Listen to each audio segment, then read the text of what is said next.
Oi, como vai? Hoje eu quero conversar com você sobre o inconsciente, sobre o que é essa instância para o Freud e o que o Heidegger e, consequentemente, nós aqui da Fenomenologia Existencial pensamos sobre isso. Não foi fácil para mim montar esse roteiro, porque eu tenho as minhas questões com a psicanálise e é justamente com a questão do inconsciente que vão começar as minhas críticas.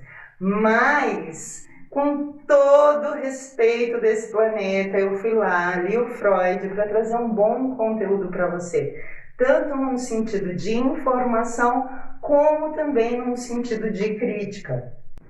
E para começar, eu acho que é legal a gente esclarecer sobre as palavras que eu vou usar para que a gente possa falar a mesma língua, tá? Eu vejo que muita gente confunde inconsciente com subconsciente.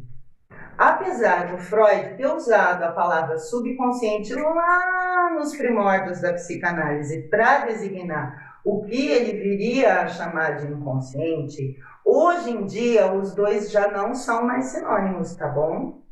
Inconsciente é o nome que se dá quando a gente quer se referir aos pensamentos que são produzidos de uma forma independente da nossa consciência. Já o subconsciente é aquela coisa subliminar, que está levemente consciente e que tem sido muito mal usada pelos coaches. Então, por questões didáticas, eu preciso deixar claro que o que nós vamos conversar é sobre o inconsciente freudiano e não sobre o subconsciente dos coaches, ok? Só a título de curiosidade, a divisão do psíquico, inconsciente e inconsciente não é ideia original do Freud, tá? Esse termo inconsciente ele já vem sendo usado muito tempo antes do Freud por outros pensadores. Desde Platão até Kierkegaard e Nietzsche, muitos outros pensadores já usavam esse termo para se referir a alguma coisa que escapava da nossa razão, da nossa consciência. Mas foi com o Freud que o inconsciente tomou essa forma mais significativa para a nossa cultura, tá? Para ficar mais fácil para explicar e para você me entender, eu dividi esse episódio em 3 partes. Na primeira parte, eu vou falar sobre o que é, como é que foi construída a ideia do inconsciente para o Freud. Na segunda, eu vou trazer quais as críticas que o Heidegger faz para essa teoria do inconsciente. E na terceira parte, porque não adianta nada a gente só criticar, né? A gente tem que propor alguma coisa também. Então, eu vou trazer uma proposta da fenomenologia existencial para essa questão toda, tá? E como você já sabe, nesses vídeos de estudo, eu sempre vou deixar as minhas referências lá no final do episódio. Então, caso você se interesse por esse conteúdo e queira saber mais, dá uma olhada lá, tá bom? Então, vamos começar? Como você já deve saber, o Freud foi um médico, neurologista e psiquiatra que nasceu em 1856 e faleceu em 1939. Durante a vida profissional dele, ele se deparou com a questão da histeria e ele vai, então, dedicar a vida dele a encontrar as causas dela, né? A histeria era uma doença que causava uma série de sintomas que, apesar de eles serem sentidos e até observáveis, eles não apareciam nos exames físicos ou nos exames neurológicos. Né? A gente ouve relato de paralisia, de cegueira parcial, alucinações, perda de controle do corpo, mas nada disso passível de ser comprovado cientificamente. Lá, por volta de 1890, o tratamento de ponta para a histeria era a hipnose. E, a princípio, foi com esse método que o Freud trabalhou. E foi a partir dessa técnica que ele veio desenvolver a sua própria metapsicologia.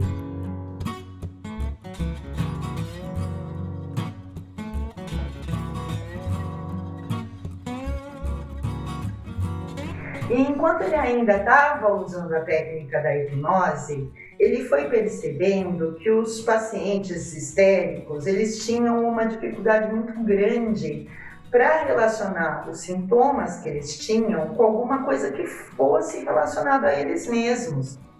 Eles não conseguiam encontrar nenhuma explicação lógica ou consciente para o que estava acontecendo com eles. Daí, o Freud então vai observar que existe uma espécie de falha, um tipo de lapso na consciência que vai escapar completamente da percepção do paciente. E para resolver esse problema do lapso da consciência, o Freud vai então, num sentido lógico causal, ou seja, num sentido de causa e efeito, tentar percorrer um caminho para buscar o que causa esses sintomas. E para poder resolver toda essa problemática, ele vai adotar determinadas premissas.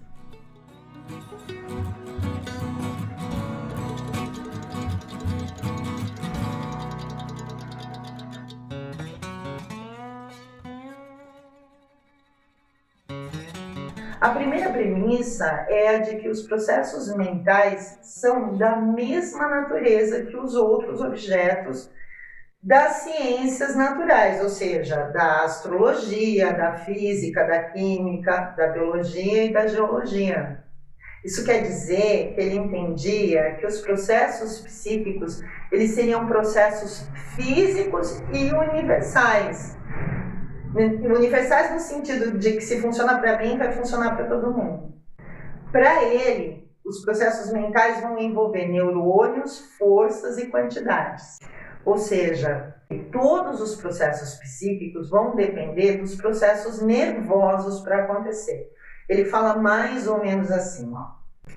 Os processos nervosos, eles vão produzindo durante a vida grupos de neurônios. Alguns destes grupos de neurônios, eles têm um contato mais facilitado entre si. E quando eles se esbarram, quando eles se aproximam, eles criam as representações inconscientes. Essas representações formadas a nível inconsciente são o estado primeiro de todas as nossas representações mentais, tá? A outra premissa que o Freud vai usar como fundamento para a teoria do inconsciente dele é a de que, se você tem um trauma que não foi bem elaborado emocionalmente, a lembrança desse trauma vai ficar pulsando no seu aparelho psíquico. Essa lembrança ela vai gerar uma força que vai funcionar como um corpo estranho dentro de você, num sentido de alguma coisa que está em você, mas você não reconhece como sendo seu. E que vai funcionar independente da sua vontade, de você querer ou não, tá? Então, partindo dessas duas premissas, a de que existam processos neuronais inconscientes, e 2, de que esses processos são produzidos de uma forma completamente independente da consciência, é que o Freud vai poder, então, desenvolver todo o conceito de inconsciente dele. Conforme ele vai observando os pacientes, ele vai inferindo, a partir dessas observações, a existência de outras estruturas de nível inconsciente. Tá? Essas estruturas elas podem intervir no funcionamento do aparelho psíquico e no comportamento das pessoas em geral. E seguindo nesse ritmo, então, ele vai falar, a princípio, sobre a presença de um mecanismo de resistência do ego que faz com que as ideias inconscientes e as lembranças dos traumas não cheguem plenamente a um nível de consciência. Depois ele vai falar dos fantasmas, que são um tipo de sonho, e depois ainda do deslocamento desses fantasmas. Até que ele vai ficar mesmo na questão dos mecanismos de defesa e de recalque. É importante dizer que o que o Freud queria não era tornar consciente o que estava inconsciente, não. O que ele queria, o que ele buscou, foi que o paciente conseguisse pôr em palavras essas representações inconscientes dele, para que então conseguisse, como o próprio Freud diz, reconhecer e elaborar algo sobre o seu próprio desejo. Com isso, então, o Freud ele vai conceber uma ideia de subjetividade, de ser do homem, como sendo algo, no sentido de algo, coisa mesmo, que passa por processos que são iguais para qualquer ser humano. Independente de quem seja, todo ser, segundo Freud, vai apresentar um ego dividido em consciente e inconsciente, que não é centrado na consciência e que vai se caracterizar justamente por ser cindido inconsciente e inconsciente.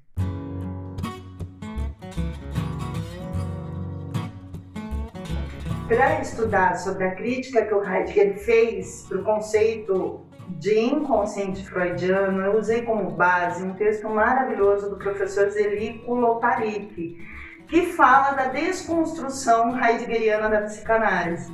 É até uma judiação, porque é um artigo tão completo e eu vou ter que reduzir ele para caber aqui. Mas se você tem interesse nesse tema, lê o artigo na íntegra, porque vale super a pena, tá bem? Mas vamos ao que pensa o Heidegger. Será que o ser humano, ele próprio, está mesmo aí em toda essa construção da teoria freudiana da libido? E é claro que a resposta é não. Mas, antes de qualquer coisa, é importante esclarecer que o Heidegger ele não nega a existência dos fenômenos da repressão, assim como ele não nega a importância clínica da psicanálise. Ele não vai contestar as descobertas empíricas do Freud, mas ele se recusa a aceitar a forma como essas descobertas são apresentadas, né? Objetivando o ser, colocando a existência dentro de um aparelho regido por mecanismos. E é bem esse o ponto essencial da crítica do Heidegger para a teoria psicanalítica. O fato do Freud postular que as nossas relações com as coisas e com as pessoas são submetidas a leis mecânicas. O Heidegger, a esse respeito, ele diz: é fundamentalmente discutível se um método tão determinado por uma objetividade não humana pode, na verdade, ser apropriado para enunciar o que quer que seja sobre o ser humano enquanto ser humano. Porque o homem, ele não é nenhuma máquina movida a forças que obedecem a um princípio de causa e efeito. E nem dá para a gente fazer caber a nossa relação com o mundo e com os outros, as nossas experiências, a nossa existência num esquema de aparelho psíquico que responde a um princípio de causalidade física matemática, que prediz que nós funcionamos segundo uma lógica de causa e efeito dentro de um tempo e de um espaço objetivos, externos a nós e que foram emprestados das ciências naturais. Quando o Freud desenvolve a sua teoria das pulsões, ele vai dar a explicação partindo de um ponto de vista da mecânica. Ele propõe que as lacunas na consciência elas seriam geradas por forças, que são as pulsões, e que essas pulsões vão atuar de acordo com determinadas leis deterministas. Suponhamos então que, como quer o Freud, a nossa existência seja mesmo efeito de um aparelho cujo mecanismo vai responder a leis universais e é gerado por pulsões inconscientes. Ainda assim, a questão vai permanecer. Até que ponto esse conceito de força, que foi emprestado lá da física, enquanto parte de uma estrutura geral do homem, pode tornar possível a compreensão dos aparecimentos únicos que se manifestam na gente, nos seres humanos? A vida humana, para o Heidegger, ela não se refere a uma cadeia de atos psíquicos. Ela não é uma série de vivências que respondem a uma lógica estabelecida pela ciência. Ou seja, o Dasein, que é o ser do ser humano, ele não se refere a um encadeamento de vivências entre nascimento e morte, mas sim a uma totalidade que vai se formando no acontecer do ser no mundo e na forma como ele próprio vai se compreendendo enquanto ele está acontecendo no mundo. Para o Heidegger, a conexão interna da existência humana é histórica. Ela está na relação da pessoa com o tempo e com o espaço dela, e não com algo que seja externo. E o que preocupa o Heidegger é que o Freud ele carrega de informações os processos psíquicos. E essas informações vão acabar se sobrepondo ao que o próprio homem pode informar a respeito de si. É como se o que a pessoa tem a dizer a respeito de si mesma já não tivesse mais tanto valor quanto o que a psicanálise tem a dizer a respeito dessa pessoa. O que ocorre é que a psicanálise, quando ela interpreta o discurso da pessoa, ela vai ressignificar o que a pessoa está dizendo a partir de uma análise externa. E com isso ela acaba impedindo que o fenômeno, que o Dasein possa falar por si e que ele de fato seja ouvido. Nesse caso, é óbvio, tem um intercâmbio de poder e de controle que passa do ser do homem, né, do Dasein, para a pessoa do psicanalista. Essa coisa de conhecer-se, de compreender-se a partir da psicanálise vão deixando de ser imaginados a partir do si, para depender agora de um interlocutor que conheça os mecanismos que fazem funcionar aquele aparelho psíquico. O problema é que toda essa teoria, essa prática psicanalítica, principalmente no que diz respeito ao inconsciente, foi construída em cima de um método especulativo.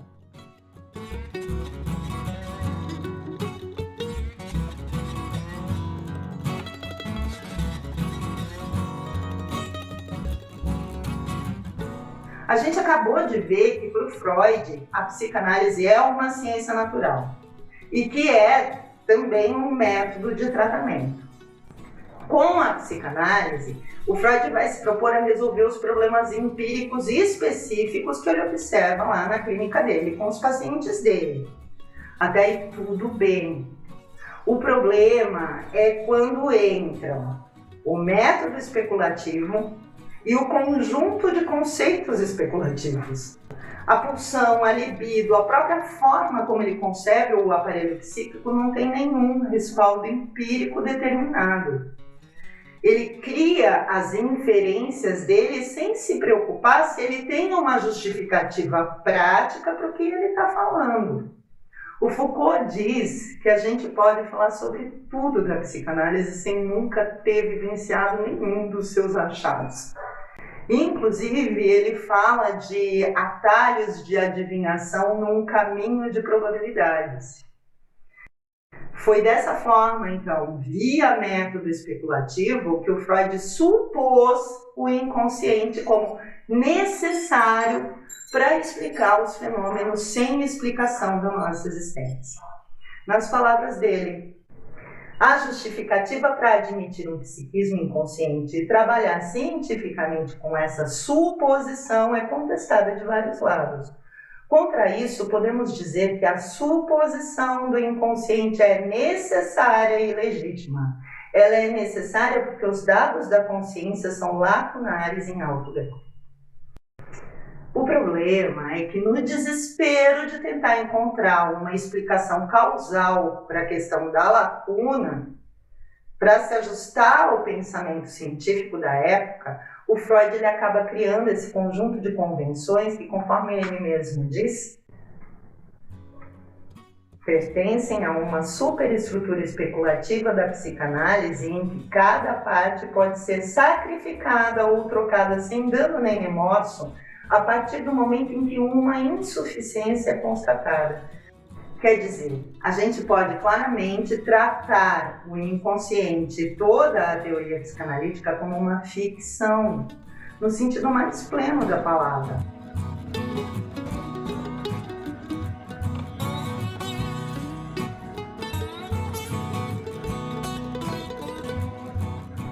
já que, segundo o próprio Freud, caso se encontre uma solução melhor para o problema, que é o inconsciente, a psicanálise pode ter os seus elementos trocados sem danos e nem remorso. Fato é que, para o Heidegger, que não quer briga com ninguém, essa lógica toda, essa divisão da psique em id, ego e superego, que por sua vez são determinados por pulsões, não leva ao conhecimento do ser humano, sabe? E muito menos à compreensão do verdadeiro si mesmo. Na verdade, a teoria do inconsciente, ela acaba gerando algo que é impróprio, que não é próprio de si, sabe? Mas é do outro, sobre você.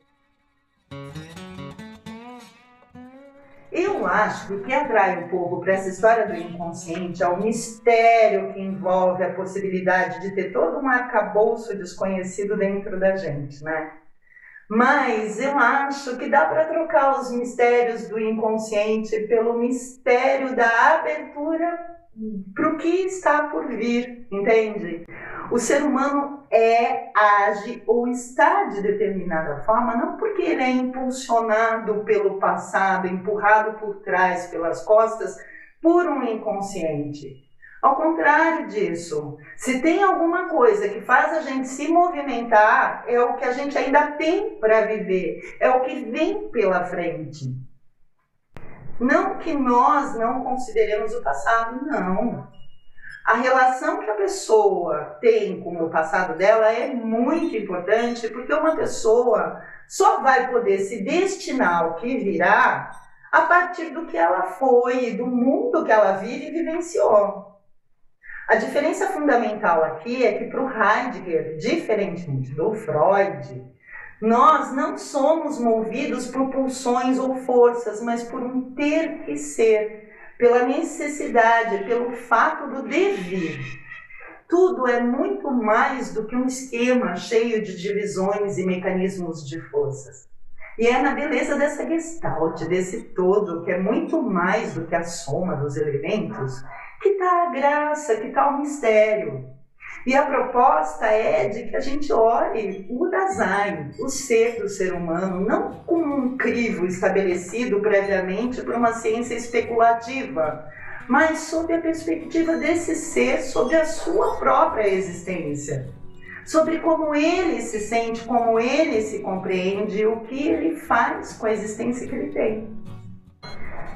De onde a gente vê, não há nenhuma verdade na ideia de um inconsciente que foi construído e naturalizado e que vai determinar as minhas ações.